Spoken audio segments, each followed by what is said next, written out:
Pero aquí ahorita, ¿cómo se llama? Ejido Zaragoza. Ejido Zaragoza, sí. De la ex Hacienda Zaragoza. Sí. O sea que mi libro, la tercera parte, se llama El reparto agrario, que es lo que ya donde se repartió el ejido. ¿Usted está escribiendo un libro? Ya acabé. ¿Y cuándo sale a la venta? Pues lo tiene la UPN en publicación, ellos me lo van a patrocinar. O sea, ¿ellos lo están imprimiendo? Sí, ya lo revisaron y todo, ellos lo van a imprimir. Ok. Zacatecas. ¿Y cuándo va a estar listo? Pues no sé, la verdad, pero... Para tenerlo ya aquí en la mano. Sí, debe estar pronto. ¿Cómo ve? Estamos con el profe Miguel Sánchez. Estrada, a sus órdenes. Miguel Sánchez Estrada. Pues tengo como 5 minutos platicando con él y les puedo decir que es un hombre apasionado por su comunidad, por la historia de su comunidad. Así y vamos a recorrer aquí lo que queda de lo que fue la Casa Grande de la Hacienda. Sí. Y veo que el profe está bien preparado, la trae aquí lista y ahorita nos la va a contar toda bien a detalle. Lo que podamos alcanzar, ¿verdad? Son las 5:30 de la tarde, queremos aprovechar el día hasta que se meta el sol. Bueno. Tómese su tiempo, vamos empezando desde el principio, ¿te parece? Claro que sí. ¿Y cuál es el principio? Mire, ¿cuándo hicieron la hacienda? La hacienda no nace aquí en Zaragoza. ¿La hacienda cómo, perdón? No nace aquí. Mire, la hacienda nace, el abuelo de los dueños de esta hacienda y la Honda, donde viven los menonitas que eran hermanos Rodolfo y Rafael Elordi. Ok. El abuelo de ellos se llamaba Cirilo Elordi. Vinieron de Zaragoza a España. Por eso se llama Zaragoza aquí. Ok. ¿En qué año? Bueno, Cirilo nace en 1822, muere en 1866. ¿Pero él nace en España? Sí, pero viene aquí a México y es el mandato de Benito Juárez García. Ajá. Él viene y en sombrerete llega a tener el grado de general en el ejército. Lucha contra los Estados Unidos y contra los franceses en 1860 y tantos. Sí. Y Benito Juárez le regala 170,000 hectáreas a Cirilo. Que nos dice por ahí... Ya quisiera yo unas 1,000. Que colindaba esto, si conoce usted, yo creo que sí, porque está cerca de Fresnillo, con la hacienda de Corrales. Que iba a colindar hasta la hacienda de Corrales. ¿Desde aquí hasta Corrales? Hasta Corrales. Hace poco fui de hecho estoy por publicar un video de la Casa Grande de Corrales también. André. Entonces Cirilo me platicaba uno de los bisnietos que estuvo aquí, él fue gobernador de Baja California Norte. Ajá. Se llama Eugenio Lordi Walter. No sé si lo oigo mencionar. No, la verdad no. Vino a ver lo que quedaba de la casa de sus padres. A ver, vamos caminándole a ver si... Y me platicaba que se vinieron a hacer esta casa, porque ahí era pasada de los Sioux a los Estados Unidos. Ajá. Y los revolucionarios y bandoleros. Y pues ahí los atacaban mucho porque estaba ahí la sierra. Y vinieron a afincar esta casa aquí.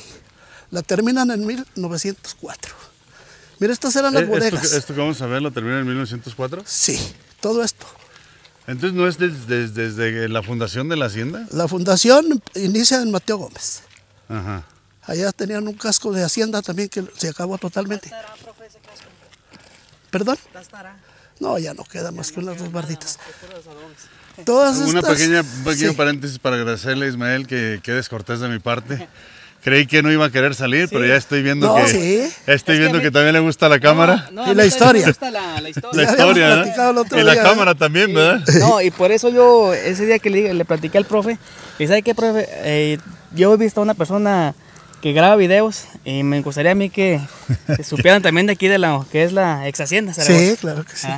Ok, pues gracias, señor. Gracias. ¿Ismael qué, perdón? Ismael Arroyo. Ismael Arroyo. Sí. Este joven fue el que nos invitó. Fue quien nos conectó con el profe Miguel. Entonces, ahora sí, vamos a darle. Le decía hace un momento que de esa esquina de esa bodega, ajá, hacia allá a su casa, sí, gracias. Había una barda con un portón. De ahí para allá, los trabajadores. Eran 2 líneas de casas, cuando yo recuerdo, porque hubo más. Usted nació aquí, ¿verdad? Yo aquí nací. Aquí ha estado toda su vida. Pues solo cuando salí a estudiar. Entonces, lo que usted aprendió, ¿cómo lo aprendió? ¿De dónde ¿De lo la sacó? historia? ¿Leyendo la historia de aquí? No, pues yo la viví. Bueno, después de Pero usted está muy joven la segunda parte. Ya cuando estamos hablando pues de la hacienda, del origen de la hacienda, usted no, del origen se queda muy joven. A lo mejor usted se acuerde bien de cuando el ejido entró para acá. Sí, no, desde la hacienda me acuerdo. ¿Usted le tocó ver esta hacienda funcionando como hacienda? Pues mi papá era ¿Como el chofer hacendados de ellos. todavía? Sí, yo conocía a los hacendados. Entonces, ¿aquí cuándo entra el ejido? En 1962, Ejido Colectivo Ganadero, Ey. que era una sociedad que se llamó Francisco Murguía. Para cuando entra el ejido, los dueños que estaban en ese tiempo, los hacendados, ¿eran descendientes directos de quien construyó esta hacienda o fueron vendiéndola con el No, tiempo? eran descendientes de Cirilo. Quiere Eran decir hijos de Cirilo Elordi. Cirilo fue el que lo... Era el que le regaló a Benito Juárez las hectáreas de la hacienda de Mateo Gómez. El que le, a ver, los últimos dueños de esta hacienda eran hijos de Cirilo. Sí. Cirilo recibió un regalo de 170,000 hectáreas Sí. de parte del presidente Benito Así Juárez. es. Y ahí es donde él puso su hacienda, de las 170,000 hectáreas. Sí. ¿Y por qué daban tanta tierra, oiga? Muere muy joven Cirilo a una edad aproximada de 66 años. ¿Pero en qué año él recibiría esas tierras de parte de Pues Benito él nace en Juárez? 1822, pudiera tener unos 25 años de edad. Eran gentes muy longevas entonces, porque si los hijos de él fueron los últimos que quedaron aquí como dueños, este señor nace en 1822. Y muere en 1866. Muere en 1866, pero de 1866 a 1960 hay 100 años. Sí. Entonces los que estaban aquí ya eran nietos de Sí, Cirilo, ya nietos no de eran Cirilo, hijos. sí, eran nietos. Mínimo eran nietos, ¿a poco hasta de Cirilo, bisnietos? sí. Ahorita estaba viendo la genealogía y hablaba de esos dos señores que se llaman Rodolfo y Rafael Elordi, Ok, hermanos, ok, entonces Cirilo él sí venía de España. de Zaragoza, España. Zaragoza, España, se viene a México, españolote, 100%. ¿Y cómo un español recibe 170,000 hectáreas de manos del presidente de la Se los República? regala a Benito Juárez porque le ayudó a luchar contra los franceses y los estadounidenses. Ok, Y entonces triunfan. vamos caminándole. En esas 170,000 hectáreas, este hombre se dedicó a sembrar y producir. ¿Qué era lo principal que producían aquí? Era ganadería. Ganadería. Sí, principalmente Obviamente había ganadería. siembras también Sí. destinadas, pero para el ganado, pues. Sí, ¿verdad? para ¿Pero qué tipo de forrajes. ganadería? ¿Eran de todo tipo de animales? Sí, tenían ganado menor, que son las ovejas, y tenían ganado mayor, ganado vacuno y caballar también. ¿Y de cuántas cabezas estaremos hablando Pues más o menos? se hablaba de unos 10,000 caballos. ¿10,000 caballos? Sí, 10,000 equinos. 10,000 aquí. Entre machos, hembras, Sí. burros, Y se habla caballos, de aquellos machos. tiempos de unas 50, 60,000 ovejas. 50, 60,000 ovejas, que muchas eran destinadas para la lana, ¿verdad? Sí. La producción de lana, me estaba Sí, ellos platicando. fueron los que trajeron la trasquila aquí, los hacendados. Entonces aquí producían lana. Sí. ¿Y los caballos se los comían o qué hacían No, a es tanto que caballo? les servían para cuidar los ganados y también Era había como muchos herramienta, asnos. pues. Para cuidar sus ganados y aparte para viajar, porque se transportaban a caballo. Ey, pero no podemos entrar. Sí, aquí a ningún sí, lado. ¿A mire, dónde? aquí era la entrada principal. Bueno, la entrada principal es allá, pero por aquí se manejó muchos años. Ahorita vamos a entrar. Aquí estaban. A ver, antes de entrar, esto lo construyó Cirilo. Sí, no. Bueno, sí, pues tuvo que haber sido Cirilo o los hijos de Cirilo, que dice usted, si los otros son nietos, los hijos de Cirilo. Bueno, es que si Cirilo nace en el 822, 22. pero él nace en España, volvemos Sí. a ver, recapitulemos nuevamente. En el 1822 nace y se viene, ¿de qué edad se vendría?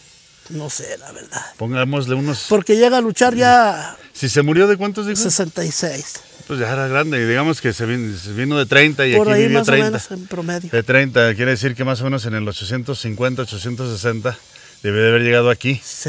¿Quiere decir que más o menos esto sería de ese tiempo? El inicio de construcción posiblemente. ¿Entre 1850 y 1900? Posiblemente sí. La construcción, porque es muy grande.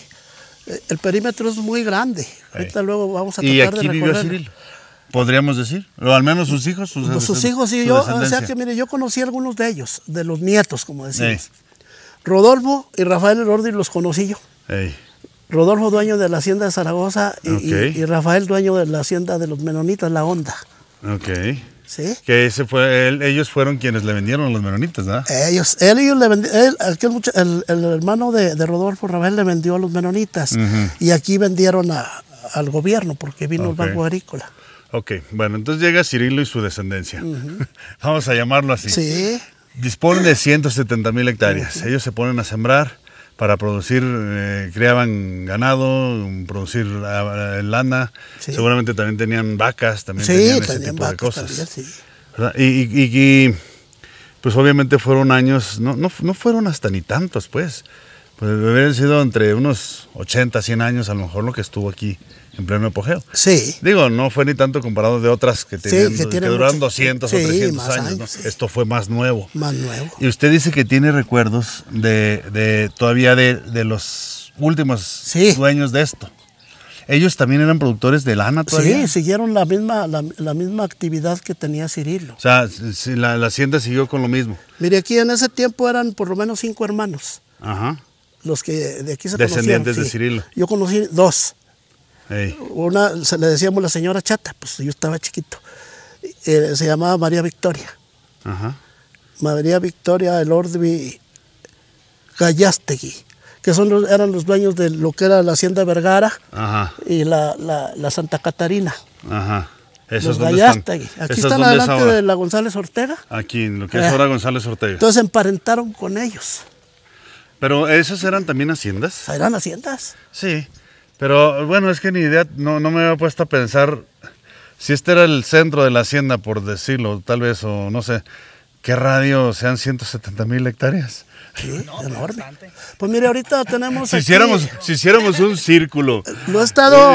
¿Eso ocuparía un diámetro de cuánto? Lo estoy analizando. Mire, ahorita el ejido actual tiene 49,000 hectáreas. ¿Cuál? Este es nuestro, el ejido Zaragoza. ¿Este es Zaragoza? Sí, el ejido Zaragoza. ¿De esas 170,000 le quedaron 49,000 aquí en Zaragoza? Después que lo afectaron la Corona Hidalgo y todo lo que está alrededor, todavía se repartieron, que eso viene en la última parte de mi libro, 49,000 hectáreas. ¿Hay un comisariado ejidal para 49,000 hectáreas? Sí, para 1,600 ejidatarios. Con un representante ejidal, en cada uno son 12 anexos. Y tengo un video, que con eso cerré, no sé si te mostré alguno. Sí. Me pidieron un video ya para cerrar mi libro, de entrevista a los más longevos, a los más viejitos de cada anexo.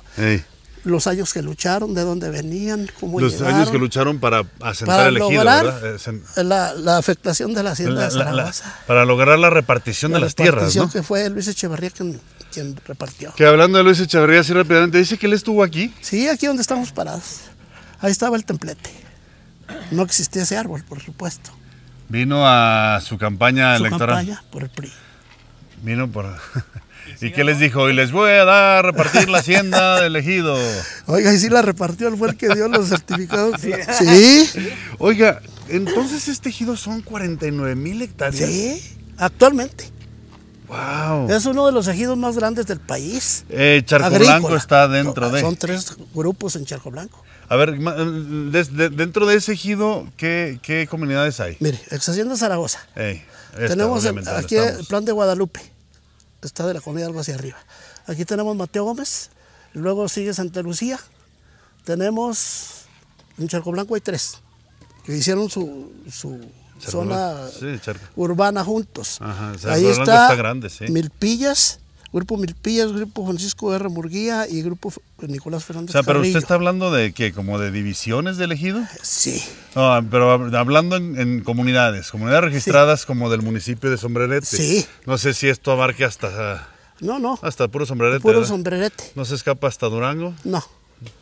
Se queda todo dentro de Sombrerete. Sí. Ok. Pero hablando pues en comunidades de Sombrerete, ¿cuáles pertenecen a ese ejido? Bueno, ya en comunidades, que allá hay 3 anexos. Yo le hablo de anexos porque hay 3 representantes ejidales allí. Ahí en Charco Blanco. Sí.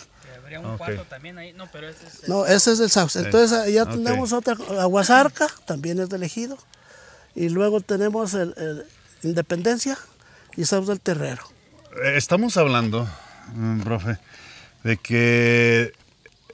hoy, ahorita que venimos caminando aquí para acá, le platicaba aquí a Ismael de que aquí esta es una región, platicábamos pues nosotros de que esta es la región más importante, la región frijolera más importante pues, de México, yo diría, del país. Sí. Porque el productor más importante de frijol es Zacatecas y la región más importante de Zacatecas es esta. Pues le estoy hablando aquí de 49,000 hectáreas. ¿No? Estamos hablando pues de que en 1960 todavía esto era, obviamente no tenía la importancia del frijol que tiene ahora, pero tenía la importancia de la lana y del ganado, de todo eso que se había venido haciendo por digamos unos 100 años. Sí. Más o menos, para hablar en números redondos. Sí. Mi pregunta es, ¿a usted le tocó entonces ver esa conversión? De dejar de producir lana para empezar a producir frijol. Sí. No, es que el frijol ya es la tercera etapa. Ya nos brincamos una. Cuando se afecta la hacienda en 1962 hay 10 años, donde está ese ejido ganadero. Que estaba el pleito, que a lo mejor esos 10 años no era nada. ¿Qué hacían? ¿Qué producían en ese tiempo? Pues fue muy prolífico esto. Pero en esos 10 años hubo conflicto, ¿no? ¿O no hubo conflicto? Eran 300 socios que tenían esas 60,000 ovejas y tenían 7,000... Porque ahorita ya no hay ovejas, ¿o sí? No, ya no. 7,000 vacas finas entre Aberdeen-Angus, Charolais. O sea, ok, sí, porque pues obviamente la hacienda se tuvo que repartir no solo en tierra, también en animales. Eso se repartió antes de que se repartiera la tierra. Sí, pues sí, era lo más porque fácil. Eran 300 socios. ¿Y eso quién lo controló, oiga, esa repartición? Déjenle platico. Eran 300 socios en la segunda. Por eso le decía yo que era importante la segunda etapa. 300 socios con un socio delegado. El primer socio delegado fue mi papá. Se llamaba Agustín Sánchez Sánchez, que era el dedo chiquito de los señores del Ordi. A ver. ¿Sí? Él fue el primer socio delegado vamos de aquí. tejiéndole, échale. ¿Sí? Entonces, mire, tenían aquí dentro de esta casa, aquí se trabajaba la talabartería. Le dije que vinieron vinieron, a trajeron talabarteros de Colotlán, especialmente eso. Los cobijeros de Miguel Ausa, trajeron cantereros de Zacatecas. Había gente aquí que trabajaba la cantera. Pero aquí no hay minas de cantera, no, ¿dónde pero, la traían? Sí, hay acá en el cerro. Sí, pero están lejos, ¿no? Cristóbal. Pero están lejos, ¿no? Los enseñaron. Entonces, ¿y con qué propósito? No sé. ¿Qué le hacían a esa cantera? No sé, pero ellos trajeron... ¿Se le llevaron a sombrerete? Trajeron ¿sí? Y los enseñaron a labrar la cantera. Ok. Vamos, me interesa mucho ese tema de la conversión, de lo que era la actividad hacendaria a la actividad ejidal. Sí, dijimos que el gobierno... ¿Cómo se entrelazaron una y otra? El gobierno le compra a los Elordi en 1962. ¿Pero qué le compró? Pues el terreno. ¿El gobierno se lo compró? Sí. ¿Las 170,000 hectáreas? Las 49,000 hectáreas. Las que le tocaron a este ejido. Sí. ¿Y qué le hicieron al resto? No sé. La otra parte la tiene la Honda. Porque el resto pues es la Honda, el resto debe ser parte de Río Grande. Sí, de acá esta parte de Sombrerete para allá. Si supiéramos cuánto era el terreno de la hacienda usted actualmente. Habla de lo digamos, que fue el inicio, ya no hablando de comunidades, porque esto ya trasciende, ya escapa a municipios. Sí. ¿Qué municipios qué municipios son hoy lo que fue el terreno de la hacienda de aquel tiempo? ¿Podemos hablar de Miguel Ausa? Pero bueno, eso como quiera dejémoslo a un lado. A eso no nos metamos tanto porque no nos va a dar para tanto. Pero sí, platíqueme, ¿cómo fue la conversión? ¿Cómo dejaron? O sea, mire, yo quiero llegar a un punto. ¿Cómo es de que ovejas de lana aquí se extinguieron prácticamente por completo y pasó a ser lo frijolero? Tengo que agarrar el orden. Sí. A ver, échele. Se capacitó a la gente para toda esa industria. Era una industria enorme. Para la industria de la lana. De la lana, ok. De la lana principalmente. En los años del 62. 50, 60. La década de los 50, la década de los 60. En los 60. Que ya traían mucho tiempo. Sí. Repetimos, ya traían una actividad más o menos de unos 100 años, alrededor de 100 años, ya eran laneros aquí por unos 100 años. Así es. A cargo de esa sociedad vino una persona que ocupa un capítulo de mi libro. Era un ingeniero egresado de Chapingo, Ramón Monroy Olivar. Era hasta mi tocayo. Yo lo conocí. Sí, no. ¿Y Ramón qué hacía? Él estaba a cargo aquí a nombre del gobierno por Banco Agrícola, él estaba a cargo de la sociedad. La sociedad productora de lana. Sí. Ok.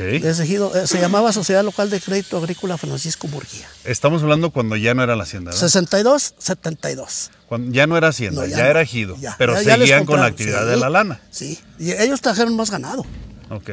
Trajeron más ganado. Se fue el hacendado, llega el ejido, pero siguieron con la actividad de la lana. Sí. Y es cuando llega Ramón. Sí. Por un lapso de 10 años, dice del 62 al 72. Ese es. Ok. Ramón Monroy Olivar era un ingeniero que había tenido un posgrado en Cuba. Es muy importante lo que le digo por lo que va, por el desenlace. Porque usted me pregunta del ganado. Ok. Ramón Monroy, pues era una persona muy humilde, muy capaz, muy estudiado, pero él traía las ideas socialistas. Y a los líderes, que todavía no se acaban todos, que empezaron a destacar, a despuntar, formó un grupo cultural, donde salíamos, porque yo también iba con ellos, pues, chiquillos, con bailes tradicionales mexicanos, quién cantaba, quién por los ranchos. Sí. Muy buena labor, pero ya luego les empezó a meter las ideas a los líderes, que esto no era del gobierno, que era de ellos, que era de los socios, porque la gente no se daba cuenta. Cuando el gobierno lo había mandado, ¿verdad?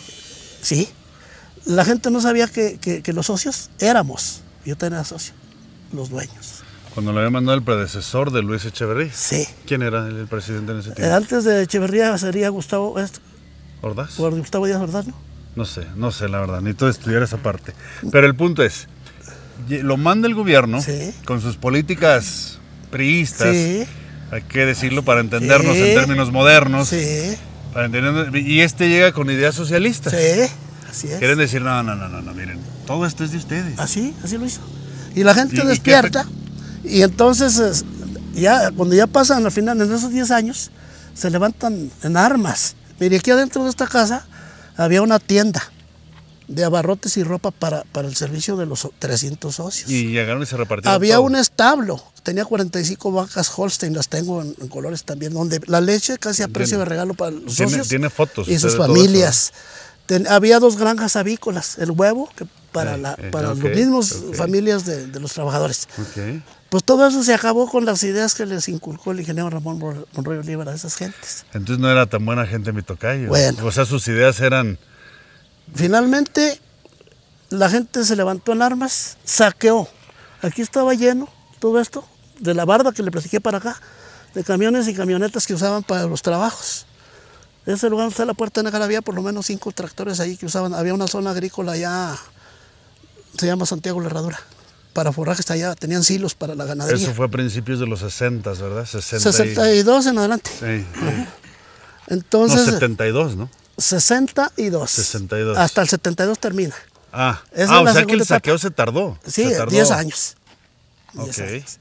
Entonces la gente saqueó todo. El que agarró una troca, esta es mía, y esta es mía. Y bueno, hasta los escritorios de las oficinas, la caja fuerte, era una cosa. Y todo ese tesoro que tengo en mis manos, histórico, yo lo tengo. Sí. Bueno, sí. Las fotografías, todo eso yo lo conservo. ¿Me las va a prestar para ilustrar el video? Sí. Okay. Todas esas fotografías que eran 400 y me quedan 160 porque las prestadas se han acabado. De verdad. No lo digo por usted. A mí me las pasan digital. Sí, oiga. Yo les tomo una foto y me la llevo así en la foto. Estas son diapositivas, las originales son diapositivas. Pero yo las tengo digitalizadas. Oiga, profe, entonces básicamente estamos hablando, la respuesta a mi pregunta es, ¿cómo fue la transición de lo que la hacienda vino haciendo muy productivo por 100 años y dejó de hacer eso para empezar a hacer lo que se hace ahora? Sí. Fue prácticamente porque la gente acabó con todo. Ahí le va, falta el ganado. Pusieron, bueno, la persona que en ese tiempo era el socio delegado se llama, vive aún todavía con más de 80 años de edad, se llama Alejandro Sánchez, es mi tío. Y él no quiso firmar las facturas de las vacas porque hubo un reparto para cada socio de 18 borregas australianas, todo puro ganado fino, y 8 vacas paridas. ¿En qué tiempo fue eso? En el 72. Que ya fue el último año de digamos que lo último que iba quedando ya del saqueo. ¿Sí? Que dijeron, pues ya se llevaron todo, ya no hay tractores, ya no hay nada. Esto se está acabando ya. Antes de que se acabe, vamos repartiendo lo poquito que queda. Era lo más grande. Oiga, pero la ganadería. Durante todo ese tiempo del saqueo, ese saqueo duró 10 años. ¿Quién trabajaba entonces? No, pero el saqueo no duró 10 años. El saqueo fue al final ya en el 72, cuando ya se hizo el reparto. Primero fueron las camionetas y como tractores. Quien dice, fueron 10 años de adoctrinamiento por parte de Ramón. Sí, y de producción. Y esos 10 años siguieron siendo productivos. Sí. Pero llegó el punto en el que como una secta, cuando él los despertó y dijo, esto no es del gobierno de ustedes. Prácticamente es lo que pasa, cuando una secta empieza a ser adoctrinada por X personaje, ya cuando sus ideas penetran tanto en la mente de las personas, es cuando ya viene la tragedia. Sí, el saqueo pasó vino haciendo ya al final en el 72 junto con el reparto vacas. Oiga, entonces, nos dieron, porque a mí también me tocaron, entre comillas, ahorita le digo por qué, 8 vacas paridas y 18 borregas. A cada uno, en mi casa éramos 6, por 18. Sí. Y 6 por 8. 50 vacas y más, porque con todo y crías, Pero ahí le va. O sea que usted en su familia, pura familia, ¿de cuántos eran? Pues uno póngale 6. O sea que entre ustedes, entre animales, chivas, vacas y todo, más o menos unos 100 animales recibieron. Pues yo creo que hasta más. ¿Y qué les hizo? Déjele digo. Había... ¿Y qué le hizo el vecino? ¿Y qué le hizo el otro vecino? Ahí lo va. ¿Y qué le hizo el otro he estado vecino? yo haciendo un análisis socioeconómico de nuestra comunidad y lo manejo ahí en el final de la segunda parte. Hubo mucho paternalismo aquí. Esos camionetas que estaban ahí le servían al que estuviera enfermo, lo llevaban a Zacatecas, con López de Lara, donde fuera. Operación y todo gratis. La gente se acostumbró a que no le costaba nada. En la segunda etapa. Entonces ya cuando se reparte todo eso... En esa década, entre el 60 y el 70. 10 años. No quiero adentrarme mucho, porque no quiero herir susceptibilidades. Pero es que está tirando muchas flechas. Hubo... No, pero es que es la realidad. La gente que no sabíamos andar a caballo no encontramos nuestros animales. Muchos encontramos de 50, encontramos 15 o 20. Hubo quien... Se los robaban. Se los llevaban. ¿Sí me explico? Sí, es que debe haber sido un relajo grande entonces. Era una revolución. Entonces, lo que se hizo eso es ganadería. Esos ganados, como usted dice, ¿qué se hizo tanto? Era mucho dinero. La agencia Chrysler en Sombrerete estaba en el 73. Aquí cualquier familia tenía una troca del año. Oiga lo que le digo. Sí, 2 o 3 se juntaban, papá, mamá, la mamá, todos los que le dieron 2, 3 hijos y compraban su camioneta. La agencia no se daba abasto a traer obviamente se deshacían de los animales para ir a comprar camionetas. Y por miedo a que vinieran a quitarlos. Fue un despilfarro. Pero... Mire, este lugar, la hacienda de Zaragoza, era el más rico de toda la región. Y ahora, lastimosamente se lo digo, es el más pobre de los pueblos de aquí, de todo el ejido. Pero se están levantando. El hecho de que sean tan productivos con el frijol, eso me dice a mí mucho. Hubo la semillita ahí de eso. Pero caray, no me imagino la revolución que debe haber sido repartir todo eso. Sí. Y cuando se acaba eso, el socio delegado último, que fue mi padrino de boda, se llamó Juventino García Ramírez. Él era un líder grande que paraba el Banco Rural y paraba carreteras, se le llevó Pámanas Escobedo a Zacatecas, al gobierno a trabajar allá para que dejara de dar lata. Y él fue socio delegado el último. Y él tuvo una brillante idea. Compró 20 tractores internacionales equipados. Aquí en esta plaza estaban nuevecitos todos. A ver, me perdí un poquito, estaba divagando. Empiece de otra vez. ¿Quién compró los tractores? Juventino García Ramírez. ¿Y quién era él? Él era el socio delegado último. Ah, ok. Le decía yo que uno de mis tíos era el socio delegado y no se animó a firmar las facturas de las vacas. Sí. Por miedo a las represalias. Sí. Ok. Entonces Juventino era pastor. Pastoreaba. Él andaba cuidando borregas con su radio colgado. Ok. Pues otro compañero y yo, cuando alfabetizábamos antes de ir a la normal, los enseñamos a leer y escribir. Pero fue tan listo. Juventino. Y le digo que compró esos 20 tractores y se les regaló. Seguimos con el paternalismo. Se les regaló un tractor a cada 13 personas. Por familias principalmente, para roturar las hectáreas que le tocaron al Grupo Zaragoza. Ok. ¿Sí? Brillante idea, porque si así... Pero eso ya fue mucho tiempo después ya de la repartición. Exactamente, acabando. Cuando acaba la repartición. Pues empezamos luego el 72 ya con el ejido agrícola.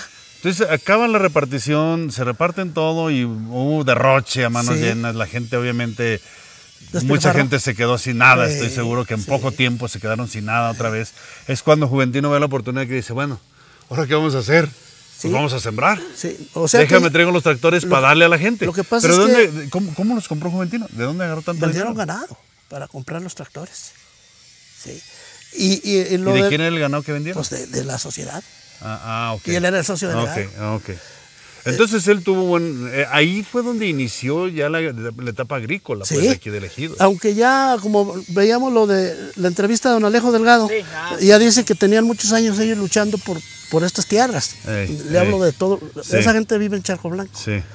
Entonces eso ya fue la culminación. Y inicia realmente por ahí el 72 ya el ejido agrícola. Oiga, qué intenso está esto, ¿eh? Y es la tercera parte. A Ramón Monroy Olivar nunca lo volvimos a ver. Hay un líder aquí muy bueno que fue socio delegado. ¿Cuándo también. desapareció Ramón? Pues lo desaparecieron. ¿Y sus mismos fanáticos tal vez? No, el gobierno. ¿El mismo gobierno? ¿Por el desorden que vino y provocó? Pues sí, afectó, imagínese. Entonces, o sea, ¿qué hubiera pasado, profe? ¿Qué hubiera pasado si no hubiera llegado con esas ideas? Oye, ¿usted qué cree? ¿La gente hubiera respondido, se hubiera mantenido el negocio? Sí, porque estaban trabajando. O sea, porque todos sabían trabajar. Sí, los capacitaron. Nada más que lo malo fue, y es a veces una lección, yo creo que aquí viene una lección muy fuerte para todos. A veces, cuando nos dan así tan fácil, o sea... Cuando no nos cuesta. Cuando no nos cuesta, dejamos de trabajar. Sí. Deja uno de ser productivo. O sea, lo que no nos cuesta, muchas veces en lugar de ayudarnos, nos perjudica. Sí. Imagínense, la gente aquí sabía trabajar y había venido trabajando muy productivo. O sea, ya varias generaciones, ya tenía, aquí la hacienda ya tenía. O sea, yo estoy seguro que era reconocida. Su lana debe de haber sido reconocida en los grandes mercados nacionales, imagínese, internacionales. Allá hacían los mejores casimires con la lana desde los del Orbe, desde la hacienda. O sea, desde la hacienda. O sea, digamos que un lapso de unos 100 años. Sí. Facilito por unos 100 años. Aquí salió lana de primerísima calidad que iba para todo el mundo. Tengo una fuente ahí en un libro que le quiero mostrar a ver si alcanzamos, donde dice que las haciendas de La Honda, Vergara, Santa Catarina y Zaragoza hacían oscilar el precio a nivel nacional, precio de la lana. Porque eran el peso los que mayores tenían, productores de lana. El peso que tenían. Había mucha lana, sí. Literalmente. Sí. Lana para aventar para arriba. Oiga, entonces llega este señor, llega Ramón con sus ideas de que todo es de ustedes y todo eso. Pues eso fue lo que pasó. Y fue, o sea, en lugar de que, pero fíjese, cómo somos la humanidad, que en lugar de haber dicho, bueno, ahora sí, ok, vamos ahora a organizarnos entre nosotros para que toda esa riqueza se quede con nosotros. Pero no. En lugar de eso, derroche y destrucción. Pues no supimos administrar lo que no nos costó. Esa es la lección. Imagínense que llegó a todo aquello sin trabajarlo y sin nada, pues, ¿qué hacer? A tirarlo. Dice que Híjole. utilizo una palabra ahí en mi libro que dice, como no nos costó, como dice, lo del agua. Lo del agua, el agua, pero sabe que a la par debe de haberse, si se hubiera levantado otro líder, no, es que a la gente enardecida ya no, ¿verdad? No, es que el problema fue que Ramón, si estuvo cerca de la gente, Ramón los adoctrinó y ya la gente cuando se hizo la repartición era porque ya había explotado la bomba. Ah, no, ya. O sea, la bomba ya era... Para sacar las cosas así todo a la brava y a cuenta saquear la tienda y todo. Ya era imposible contener esa explosión. No, ya no. No, ya no. Pero afortunadamente llega el que compra los tractores, ¿cómo se llama? Juventino.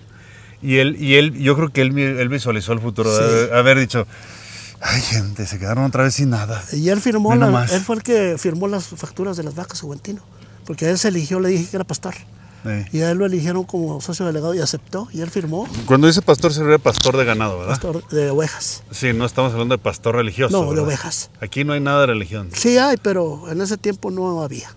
Más que puro catolicismo había. Me imagino que Ramón era muy católico.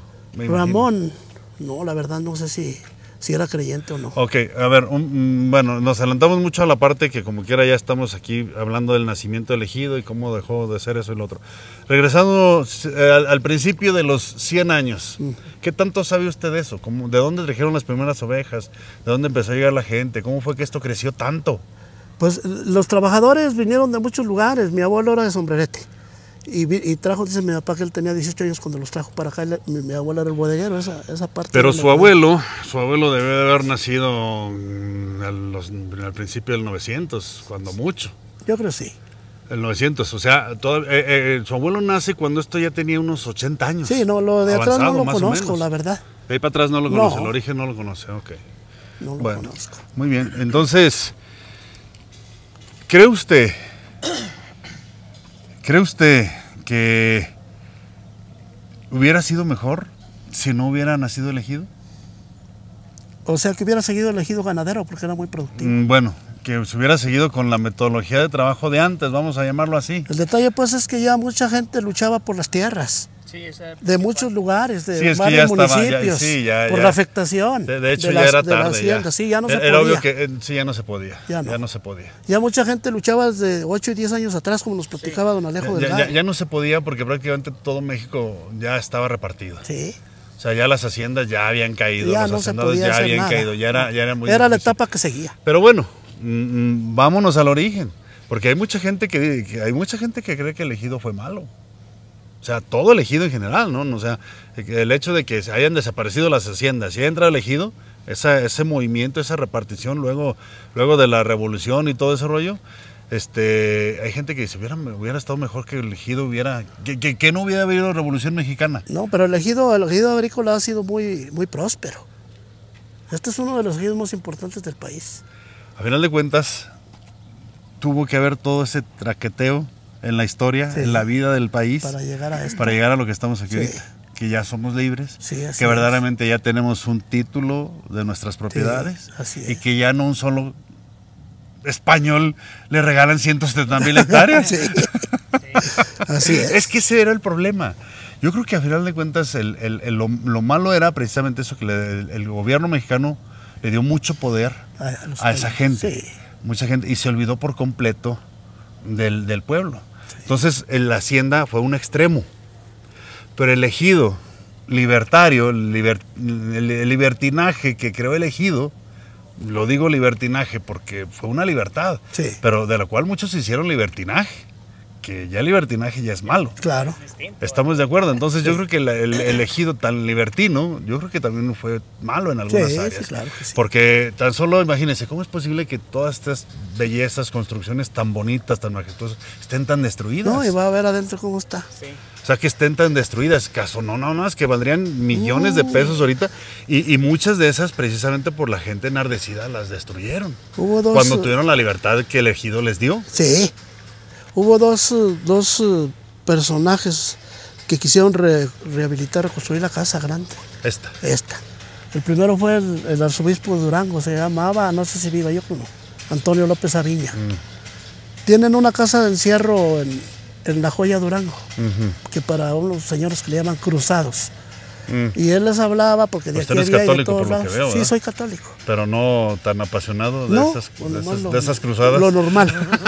Y les pedía que, o sea, que reconstruyeran. El salón ejidal estaba sin techo, tenía 20 años sin techo. ¿Cuál es el salón ejidal? No se alcanza a ver de aquí, está cerca. Ahí. Y él les regalaba el techo con la finalidad de que lo dejaran reconstruir la casa para hacer una casa de encierro aquí. Dice que él tenía 900 gentes de mano de obra para todo. Y él le ponía los materiales y todo. ¿Y quién se lo impidió? Pues los mismos líderes de aquí. ¿Y lo querían más y querían más y querían más. Dijo, no, la casa no me la voy a traer, es de ustedes, nomás se las voy a arreglar. Ese fue el primero. Luego vino una actriz muy famosa. ¿En qué tiempo fue eso? Pues yo creo que sería entre el 70 y 62 y 72. O sea, ya casi más bien al final. Podíamos mediar como el 68, 69. Por allá cuando vino Luis Echeverría, por esos tiempos. ¿Y ya estaba destruida? Pues ya le había metido en ese tiempo. No, entonces decía, imagínense que iban a meter a Luis Echeverría ahí adentro así. Pero entonces este padre salió queriéndola reconstruir cuando todavía estaba en buen estado. No, a lo mejor no coincidían las fechas. Porque luego hubo destrucción por las mismas gentes que viven o vivieron adentro. Y de las otras gentes que quitaban las rejas, esas, llamamos balcones, para vendérselas a los ricos a sombrerete, puertas, vigas. Sí. ¿También quitaron vigas de aquí? Sí, vigas de marca que le llamaban. Las del vigas del techo, ¿verdad? Techo. Le decía, y la otra era Connie de la Mora. No sé si yo hablar de ella. Ella filmaba telenovelas.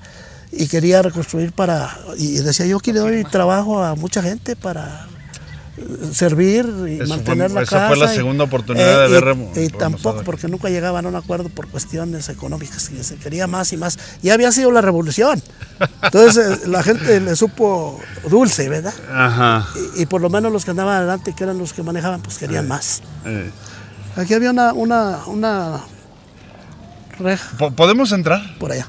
A ver, vamos entrando. Una reja de hierro forjado aquí, todo esto. ¿No le dice que esto es la iglesia, profe? Sí, pues estaban... ¿Aquí era la iglesia? Nunca fue. Pero ahí hay una iglesita también. Sí, nunca fue, perdón. Nunca fue la iglesia, la estaban construyendo. La iglesia era ahí donde está ese, que yo me acuerdo. Esa puertita. Y luego después ahí.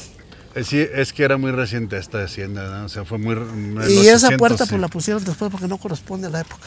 Las haciendas que tienen sus iglesias son las que fueron en el 1700. Que tuvieron más tiempo. Pues todas las quitaron y... Oiga, profe, entonces usted le tocó ver esto en su pleno apogeo, ¿verdad? Sí, pues yo de niño aquí me la pasaba adentro con mi papá, mis hermanos y yo. Y yo llegué a venir a las fiestas aquí con los administradores. Usted le tocó ver todo el descenso, pues. Y ver esto, lo hermoso que estaba. Mire, toda esta parte, hasta allá, hasta donde está que a la orilla de la casa, estaba la reja.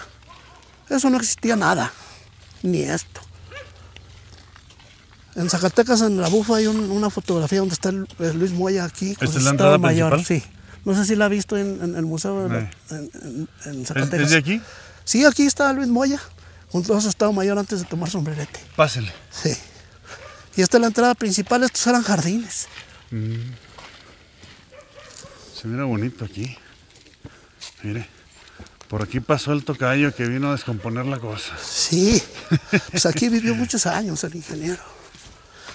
Había una casa que le llamaban Casa del Pueblo, como la casa de los gobernadores de Zacatecas. Allá hasta atrás, y ahí vivió muchos años él. Ajá. Y la gente que venía de México ahí llegaba, porque aquí todo se utilizaba en la industria de la lana y hacían alfombras. Y mira, está la fecha de la inauguración de la casa. ¿Dónde es, Río? 1904. Aquí sí, en el arco.